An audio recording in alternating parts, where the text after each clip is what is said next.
सबसे महत्व का समय। और मैं विज्ञान की माहिती आपको एक देना चाहता हूं कि वो सबसे महत्वपूर्ण तो है ही, सबसे पवित्र भी।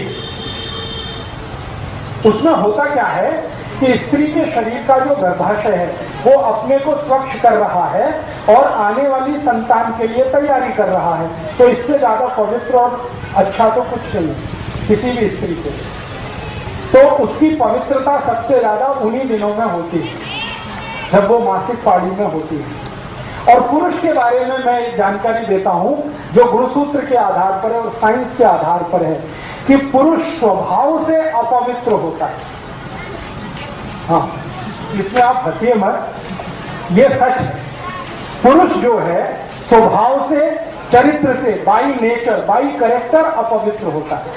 इम्प्योर जिसको कहते हैं, उसमें पवित्रता ज्यादा नहीं है। इसलिए आपको हैरानी होगी, भारत में बहुत सारे ऐसे देवस्थान हैं जहां पर पुरुष को जाने की अनुमति नहीं है। वो ये कहते हैं कि आपको देवस्थान में पूजा करनी है, अपनी पत्नी को लेके आओ। मैं बहुत सारे देवस्थान में नहीं जा सकता। हाँ, मेरे साथ ये दुर्घटना हो चुकी है। केरल में, तमिलनाडु में, आंध्र में ऐसे बहुत मंदिर है।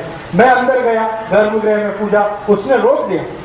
पहले तो रोक दिया ये वस्त्र उतारो, तो मैंने कहा ठीक है उतारता हूँ। फिर धोती पहनो, धोती माने लुंगी पहनो, मैं वो भी पहन लिया। फिर उसने पूछा आपका विवाह हुआ? मैंने कहा नहीं हुआ, तो आप अंदर नहीं जा सकते। हाँ, मैं पूछा भाई क्यों नहीं जा सकता? उसने कहा आप पवित्र नहीं। हाँ, तो पहली बार मेरे जीवन में मैंने सोचना शुरू किया कि मैं पवित्र नहीं हूं।